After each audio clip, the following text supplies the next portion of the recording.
and participants, it is my pleasure to welcome you to this first ever Taking Charge Hurricane Expo. I want to thank each of you for taking the time out on Saturday, probably your only day off, to be here with us. As Prime Minister, I hold the supreme function as chairperson of the Emergency Operations Center, or EOC, or the National Disaster Team, responsible for managing all possible disasters on the island. The EOC structure is presented in your booklets, and I urge each of you to review the structure, who consists of 10 emergency support functions. As you may have heard via the media, earlier this year in May, a Taking Charge disaster conference was organized at this same location with the focus on preparing for hurricane season 2018 following the passing of Hurricane Irma and Maria. The disaster conference brought together the 10 ESF groups and key stakeholders and featured an overall evaluation of the emergency responses to the hurricanes of 2017, the plans, presentations, and plans that incorporate lessons learned from last year. One of the key lessons learned during the disaster conference is the importance of communicating with the public on matters of safety and security. The Taking Charge Hurricane Expo is one of our attempts to address improving our communication to the public. Using a forum such as this to create a one-stop shop for the community to purchase hurricane preparedness-related items and to obtain useful information via short but effective presentations. A key component of this Hurricane Expo is the coming together of the different sectors, government, non-government organizations, the private sector, and the public, which encourages an overall unification of the community, not after a disaster, but most importantly, before, to ensure that we are all still on the same page as it relates to disaster preparedness. Your presence and participation today, in my humble opinion, shows commitment and the willingness to unite for the best interests of this island. During this Taking Charge Hurricane Expo, you will get the opportunity to hear from a selection of the ESF groups on what they are doing to prepare for the peak of the hurricane season. A special event was added to the expo in the form of a cook-off competition, which will feature selected food vendors whose goal is to create the best tasting hurricane food items dish. Throughout the day, we have a number of participants on hand to give relevant information across a spectrum of areas, including supermarkets, insurances, hardware stores, healthcare, and the well-being of our animals. In closing, I would like to remind the members of the audience, disaster sees no politics. Whatever type of disaster comes to this island, it would affect us all. This is why all hands on deck is needed. With each of us giving our full assistance, we can recover and recuperate within record time. We are all in this together. Do enjoy the expo. This is the first expo, but at least under my leadership, it will not be the last.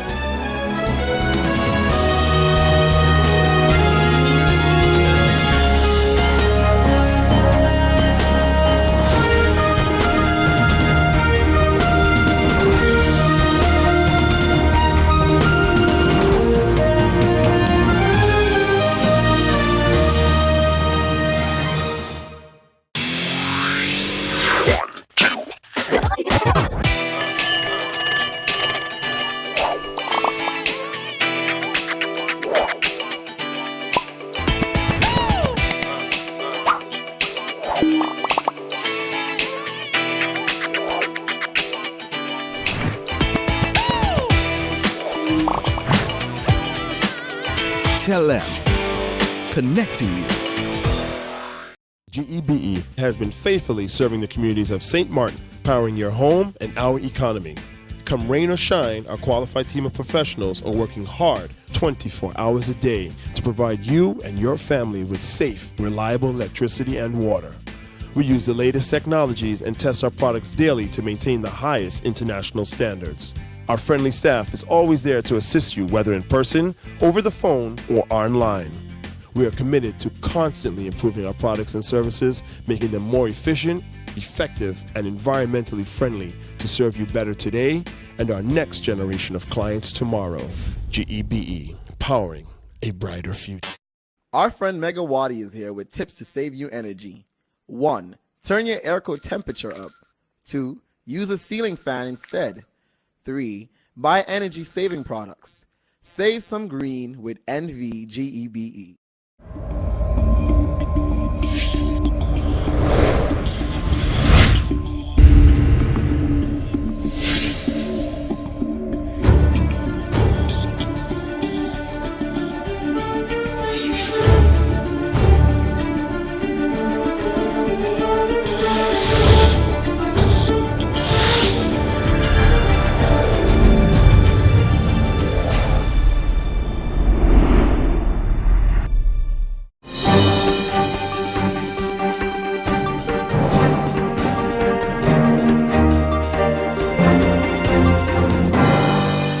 I have been in the hurricane business for government for about 23 years. I went through Lewis as a fresh youngster just out of GB, not out of school. And then I went through and I went through Irma, and in between a lot of blowers and puffers. But I must say, it's the first time that we have tried to structure the organization we work in. Lewis was different to Irma, but the organization functioned also totally different, and the aftermath is history now for us.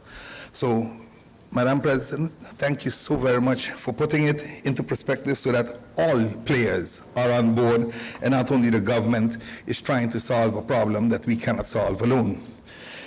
ESF 3 Vromi, we are the ones that they call, in a simple word, public works. But we are more than that. We do more than just public works.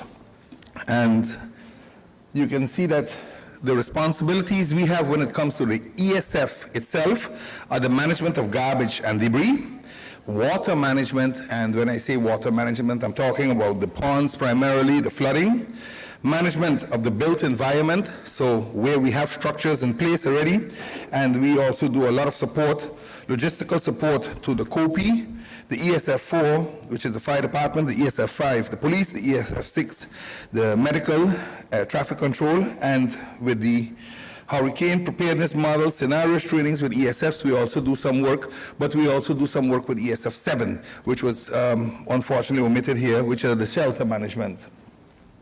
Now, we have advanced preparedness because of hurricane. We know that we're in the season every year for 6 months. If we like it or not, it's the season. So we have made certain preparedness modules and manuals that we work with. And the reason we do this is because it carries a financial picture. Whenever we are put into action by the chair of EOC, it means the financial ticker starts to run.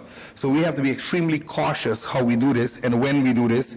And naturally, modules that we have learned to prepare to see what effect we can have in debris management will also then show us how to prepare and what to activate. But what we have done in our contracts, for example, in our garbage contracts, is that we have built into that contract a debris removal and an early neighborhood cleanup. That's ongoing right now still. We are finalizing the last part now in the Beacon Hill, Coopercoy area, the August cleanup until about the 10th, and then the cleanup will have completed. And people say, but hurricane season starts in June. I know, but we prepare primarily for the peak, which is August, September. I'll give you a story later about Beryl. I was in Dominica while you all were here, thinking that we were going to get slammed. Never saw a puffer win. Designation of temporary dump sites. This is one of the most critical things for us because it brings a very dangerous topic with it, hygiene. When you start dumping garbage in certain areas, you're going to immediately contaminate the grounds. So it is not a matter of just cleaning up the ground afterwards, it's a matter of treating the ground afterwards. And that brings the more difficult part of the job and the more expensive part. So this year, when you saw us choose the two areas that were very critical for us, we used the ball field, we used Kimsha. They were concrete, so there was no ground contamination really. But once we got across the movies there, across Rum and Peas, that changes the whole scenario because all the leach goes in now, and that then creates a whole different scenario for the ground itself. Same with Dutch Quarter there by the De Weaver family. We use those open areas, but those grounds then can become contaminated because we don't know what's dumped there. We are just picking up and dumping. This is an operation that moves so fast that you have to do ground research afterwards to see if contamination really took place. We hope not, because the time span of what we put there is very small, but there is a possibility. We also did the cleanup of the trenches in contract. We, as you know, government has, right now we are busy tendering the contracts for trenches, and in those we have frequencies set so that when the hurricane comes, every trench is cleaned at least 3 times or 4 times a year. People say you should clean it more. I would love to clean it every month, but I can't afford it. My budget just simply doesn't allow that. So we clean to what we can afford. Shelters, that is one of the most difficult things that everyone has to cope with because people don't like to make their buildings available for shelters. And you say, but as government, you should take it. You can't take somebody's building if you're not going to pay for it. We have had people that don't understand the use of a shelter. The use of a shelter is to protect the human being. People bring motorbikes in the shelters, want to fight with the people because the motorbike is more important than a human being. We have had these problems in Hope Estate, where they kick down the doors to put in motorbikes. This is how we behave.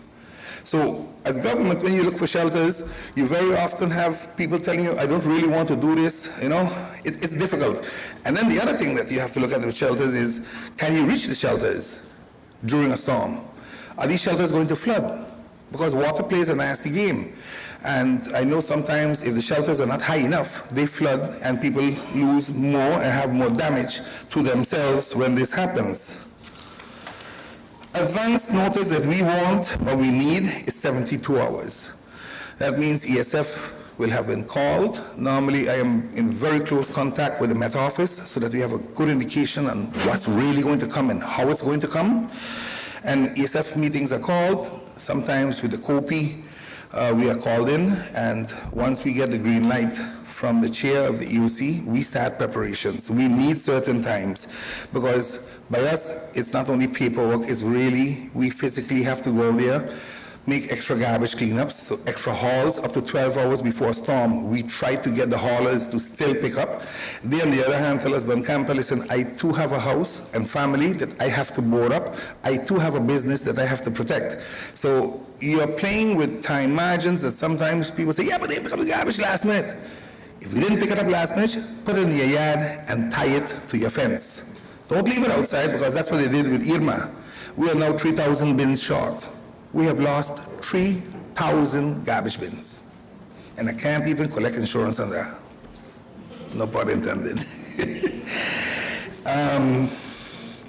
The haulers, like I said, they are the ones that we put it in the contract for up to 12 hours before they make a last swipe at it. And our arguments are, listen, you know the hurricane coming days before. Fix your house and your business days before. Don't wait for the last minute. Drainage channels, we have to make sure that those are cleared. The biggest problems we very often get with hurricanes is people start to panic. And when they panic, they start to cut trees or move debris in their yard. Because they don't have a truck and because they don't want to put it outside of their yard, very often, if there's a trench running behind their house, guess where it goes? In the trench. Problem is the water takes it down. The first bridge it bounces up on, it slams in, it's blocked. Now the roads are blocked. Now the danger is on the road and not in the trench anymore. So there are things that you don't think about, but create a very, very serious problem for us after the fact.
Hey ma, how you doing? You busy?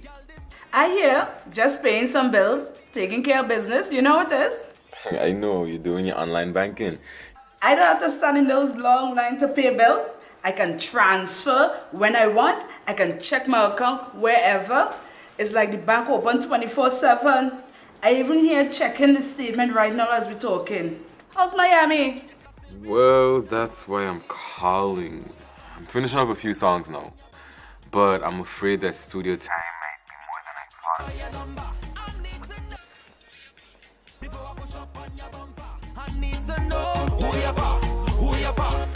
And I was wondering if I could get some help with some funds, and I could pay you back as soon as I get back to St. Martin. Let me check my account. How much you need? I think 500 should be enough. I can transfer it to you while online. Direct from me to you. No problem. Great. Thank you so much, Ma.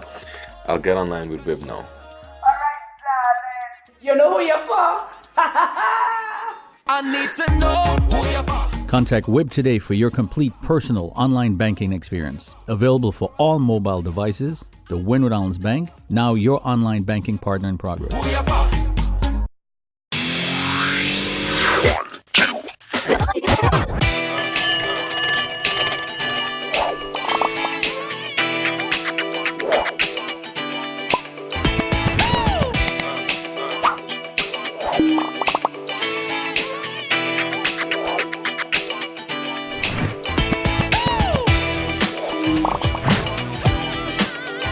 Tell them. Connecting you.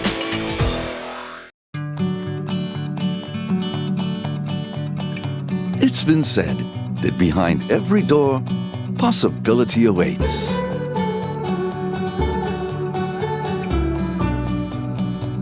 How much possibility depends on which door you open first. Every day, we help our customers discover the possibilities in their lives. It all starts with a conversation. Scotiabank. Discover what's possible. Hello, St. Martin. My name is Jose Helaga and I play basketball. I have organized basketball events in St. Martin. Sport matters to me because it makes everybody come together in unity. So I challenge the businesses community to step up for sports and help us rebuild and repair our facility. I'm also asking the community to nominate local businesses in your area to take on the challenge and step up for sport because sports matter. Check out the Department of Sports SXM Facebook page for more information. Hashtag Sport Matter, hashtag Are You In? 1, 2, 3, 4. This is how common it is to develop a mental illness. 1 out of every 4. 4, 4. 4. But there is hope. Today, most mental illnesses can be managed and treated. Visit your general doctor if you feel concerned about your thoughts and behaviors or have some difficulty dealing with some of life's issues. If you have been diagnosed and are suffering from a mental illness, keep in mind these 4 points to help you manage your mental health. 1. Get regular checkups with your general doctor. 2. Stay on your treatment plan to prevent relapses. 3. Find a strong support group in your family and friends. And 4. Never be afraid to ask for help and look out for the warning signs of your illness. Remember, you are not alone. We are as close as one. 2. 3. 4. Learn about mental health illness by going to the Mental Health Foundation's website at www.mhf-sxm.com.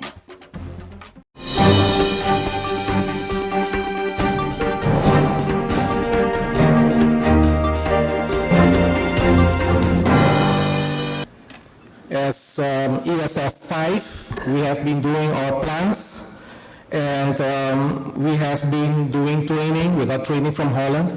We have a new structure we call SGBO in Dutch, which stands for Staf Grootschalig Bijzonder Optreden. It is a structure that is used by all police forces in the former Netherlands Antilles and Holland.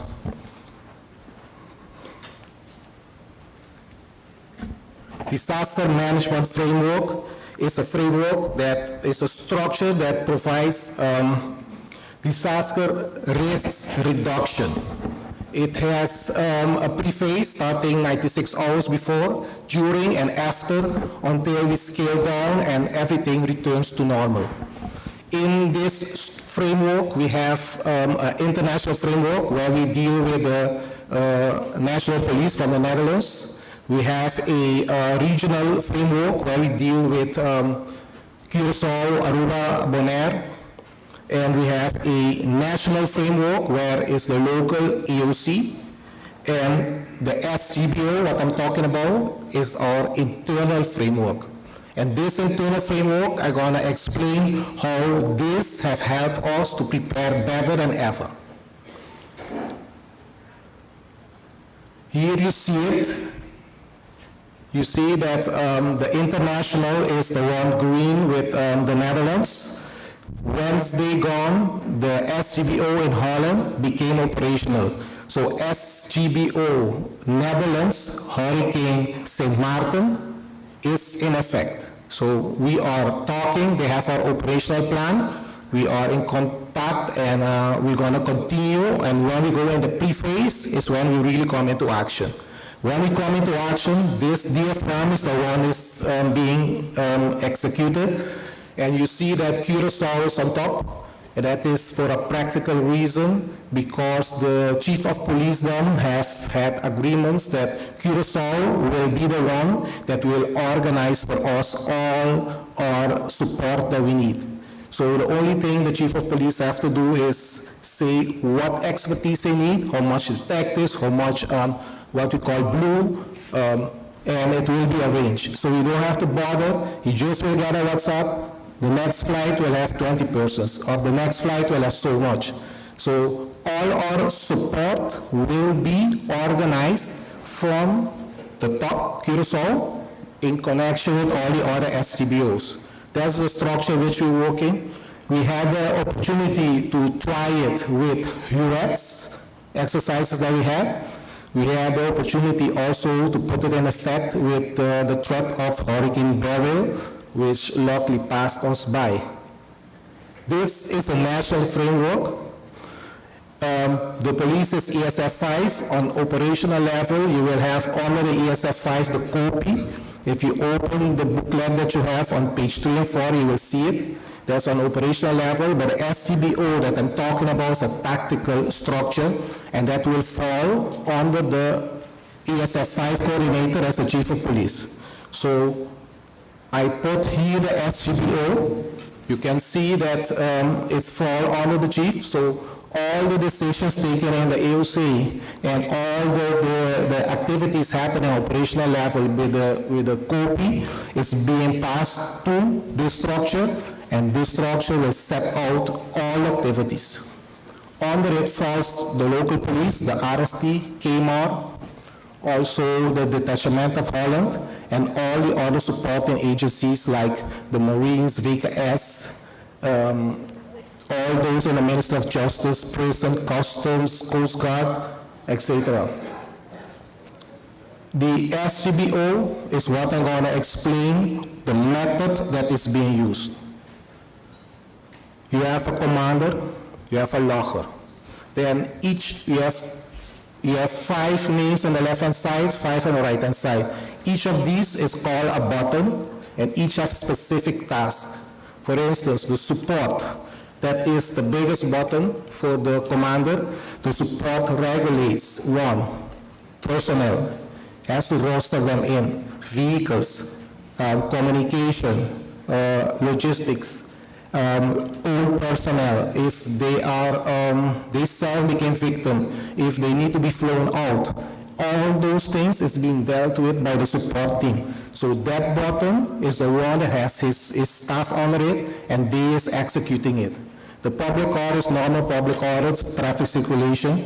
If it escalates, then we will use the intervention. It's a special zero tolerance team.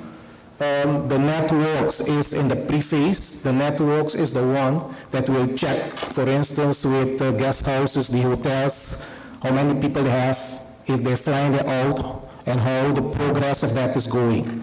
So if people is left back, we know where they are and we know which quantities. So in the after phase, in the post phase, they can double check and see if they're still there, if they have to be evacuated, etc., etc.